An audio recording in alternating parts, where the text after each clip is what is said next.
efecto, los avances logrados para que la participación política sea igualitaria y también los desafíos que enfrentan los países de la región fueron materia de análisis durante este encuentro que mantuvo el Grupo Parlamentario por los Derechos de las Mujeres de la Asamblea Nacional con la cooperación de ONU Mujeres y la Asociación por la Paz y Desarrollo para América Latina. ¿Qué resultados ha dejado este proceso de lucha de las mujeres en nuestro país y en la región? Lo vamos a analizar en nuestra siguiente entrevista. Adriana de la Cruz, tecnóloga en Gerencia Social y Desarrollo Humano, asambleísta por la circunscripción 1 de Guayas por Alianza País, integrante del Grupo Parlamentario por los Derechos de las Mujeres. Asambleísta de la Cruz, bienvenida a TVL Noticias. Buenas noches, Belkis, muchísimas gracias por invitarme. ¿Qué reflexiones dejó este encuentro que se mantuvo en horas de la tarde, como ya lo decíamos, entre el Grupo Parlamentario por los Derechos de las Mujeres en cooperación con ONU Mujeres, en donde precisamente se pasó revista a estos avances en cuanto a la participación política, la paridad en sí? Bueno, justamente la ponencia nos hizo pensar muchísimo, porque realmente,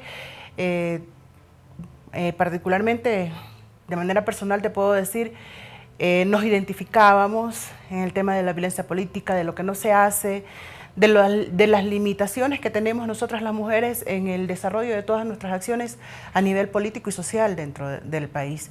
Podemos decir que hemos avanzado muchísimo con este gobierno de la Revolución Ciudadana, pero considero que falta mucho por hacer. No basta simplemente que haya una ley de paridad donde se nos diga que debemos estar en una lista 50-50 cuando la realidad no es tal. Cuando no se cumple lo que está allí plasmado. Así es, así es, porque imagínate, sí, tenemos el 42% de participación de las mujeres en la Asamblea Nacional, un éxito realmente y que debemos apuntalar a que esto sea el 50%. Pero ¿qué pasa cuando vemos un binomio que no se da también de manera equitativa, donde debe estar un hombre y una mujer también representando?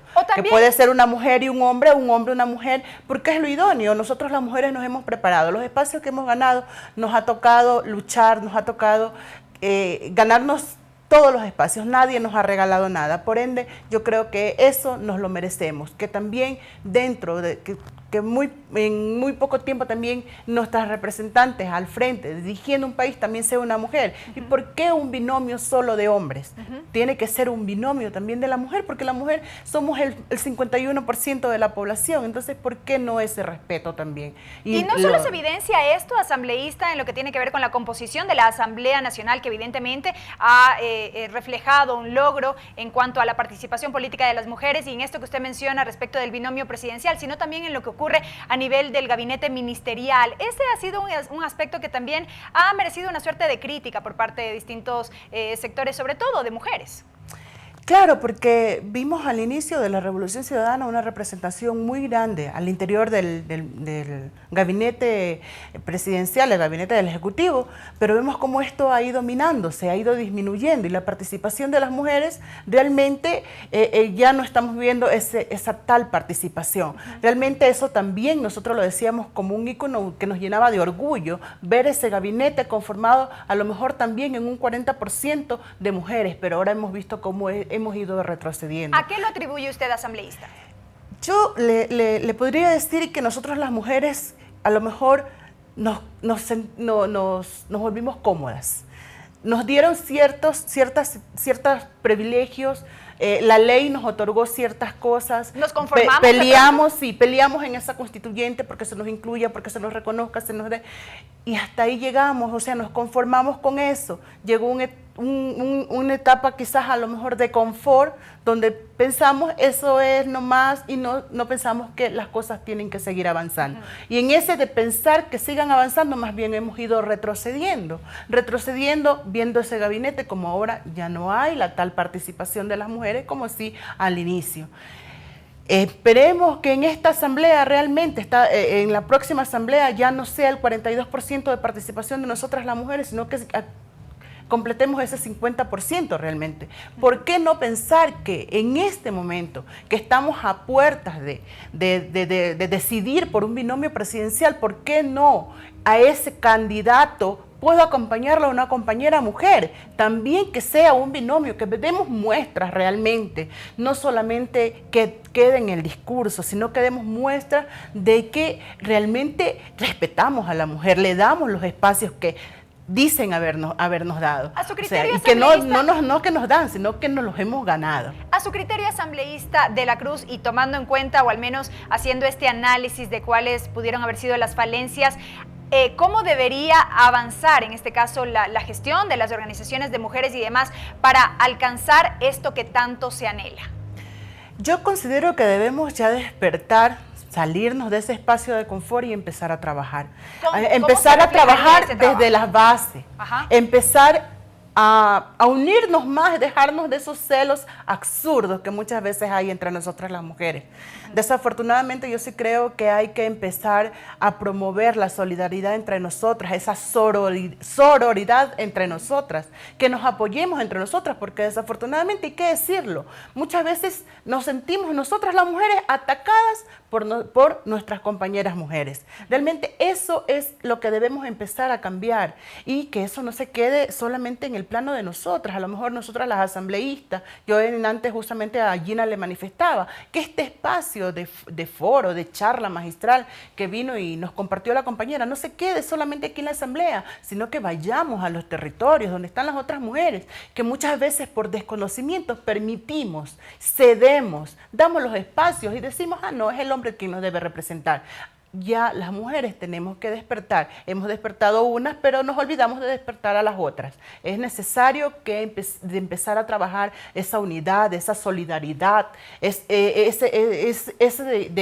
que las compañeras mujeres conozcan sus derechos y empiecen a ejercer. Y también eso de que nos apoyemos entre todas. Nos apoyemos entre todas. Esto no quiere decir que vamos a atacar a los hombres, sino que ir a tomar los espacios que nos merecemos. Decía antes la compañera, del que tanto decía la compañera antes, o sea, a las mujeres nos cuesta tanto llegar hasta donde hemos avanzado. Nos cuesta llevar a cargo familias, muchas veces dejar a nuestros hijos. Nosotras las asambleístas, que somos de otras provincias, dejar a nuestros hijos para poder y cumplir realmente. Estos espacios nos cuestan. Precisamente, asambleísta de la Cruz, ¿qué pudieron conocer ustedes de esta experiencia por parte de la representante de Bolivia? Experiencias que a lo mejor son muy repetidas o iguales que las que ocurren aquí en Ecuador, pero que falta empoderar, falta conocer. Decía la compañera, en la Constitución nos reconoce, la Constitución nos da los derechos, pero no tenemos las leyes. Entonces, ¿qué pasa ahí?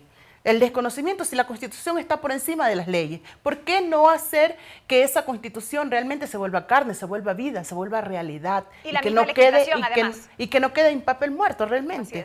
Y eso es lo que nos falta, conocer todos los derechos que tenemos, todo lo que nos ampara, y eso ejercerlo realmente. Porque por desconocimiento, como le decía, permitimos que nos violenten nuestros derechos y cedemos nuestros espacios. Cedemos nuestros espacios a los que decimos que nos pueden representar, que son los hombres. Yo le decía a la compañera antes, a veces tenemos en la lista un hombre y una mujer, pero decidimos que no, es que el hombre es más andado, conoce y esto, y le damos el voto al hombre y no a la mujer.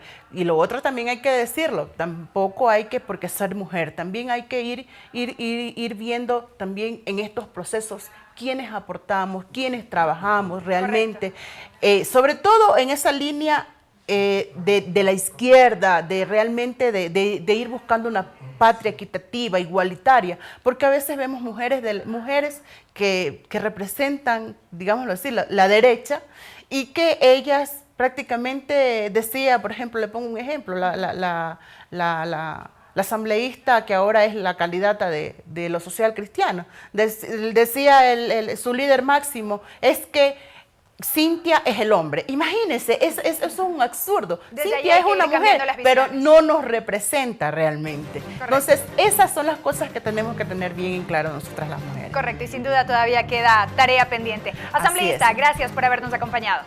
Muchísimas gracias. La asambleísta Adriana de la Cruz, asambleísta por el movimiento Alianza País, también integrante del Grupo Parlamentario por los Derechos de las Mujeres, compartiendo este espacio de entrevistas.